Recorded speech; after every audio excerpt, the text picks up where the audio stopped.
Hi welcome to the spicy nesty. వాళ్ళ video వచ్చేసి vegetable upma. ఇది మనం బ్రేక్ఫాస్ట్ కన్నా డిన్నర్కి కూడా చేసుకోవచ్చు. మనకి 10 to 15 మినిట్స్లో రెడీ అయిపోతుంది. దీనికోసం జస్ట్ మీ దగ్గర ఉన్న వెజిటేబుల్స్తో చేసుకోవచ్చు. లైక్ నా దగ్గర క్యారెట్, ఆనియన్, టమాటో, మిర్చి ఉంటే వేసుకుని, మీ దగ్గర గ్రీన్ పీస్ అలా ఏమైనా వెజిటేబుల్స్ ఉన్నా కూడా వేసుకోవచ్చు.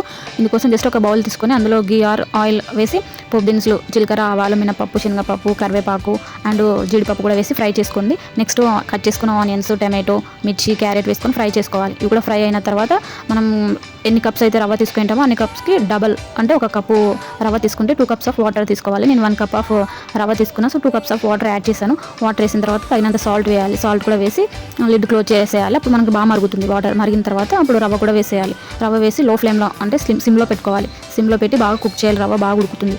కుక్ చేసిన తర్వాత అది దగ్గర పడి ఉడికిన తర్వాత అంత దగ్గరకు అవుతుంది. అంటే వాటర్ ఏమీ ఉండదు. ఇంకా స్టవ్ ఆఫ్ చేసేయాలి. స్టవ్ ఆఫ్ చేసి ఒక 5 to 10 minutes అలానే వదిలేసి ఇంకా మనకు ఆ వేడికి అనేది బాగా అవుతుంది. నెక్స్ట్ అట్ ఏ టైం మనకి పొడి కూడా ఇందులో ప్రిపేర్ చేసుకోవచ్చు. పల్లీలు ఫ్రై చేసుకోవాలి. పల్లీలు ఫ్రై చేసుకొని అందులో జస్ట్ కారం, ఉప్పు, వెల్లుల్లి ఇవి వేసి మిక్సీ పట్టుకోవాలి. అంటే మిక్సీ పట్టుకుంటే మనకి పొడి కూడా రెడీ అయిపోతుంది. ఇందులోకి పొడి చాలా బాగుంటుంది. కానీ పల్లీలు ఎక్కువ తీసుకొని కారం తక్కువ తీసుకోవాలి. అప్పుడే బాగుంటుంది. కారం ఎక్కువ తీసుకుంటే మనకి పల్లీలు పొడి అనేది అంత బాగోదు. మళ్ళీ ఇది కూడా అంత పౌడర్లా గ్రైండ్ చేయకూడదు. కొంచెం పల్స్ మోడ్లో తిప్పాలి. వీటిని కొంచెం పలుకుగా ఉంటే చాలా బాగుంటుంది. అంటే తింటూ ఉంటే పల్లీలు తగ్గుతూ ఉంటే చాలా బాగుంటుంది. ఈ పల్లి పొడిని మనం స్టోర్ చేసుకోవచ్చు. వేడి రైస్లో కూడా చాలా టేస్ట్గా ఉంటుంది. అండ్ సేమియా ఉప్మా కూడా చేసుకుంటాం కదా, అందులో కూడా ఇది తీసుకోవచ్చు. చాలా బాగుంటుంది.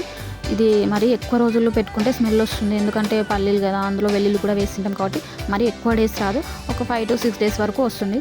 మనం వెల్లుల్లి యాడ్ చేయకోకుంటే కొన్ని ఎక్కువ రోజులు కూడా వస్తుంది.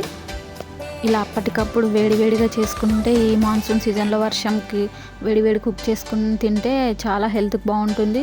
మనకు కూడా ఇంకా కాస్త ఎక్కువ తింటాం. ఇందులో ప్రోటీన్ సోర్స్ పెద్దగా ఎక్కువ ఏమి ఉండదు కాబట్టి పక్కన మనకు బాయిల్డ్ ఎగ్స్ కానీ, ఆమ్లెట్ అలా ఏమైనా పెట్టుకోవచ్చు. లేదంటే బాయిల్డ్ చిక్ పీస్ అలా కూడా పెట్టుకోవచ్చు. అవి కూడా జస్ట్ ఆయిల్ లేకుండా మనం బాయిల్ చేసుకున్న తర్వాత onions, tomato, lemon, salt, pepper అలా కూడా వేసుకొని తీసుకోవచ్చు. బాగుంటుంది. Please like and share, subscribe more videos. Bye.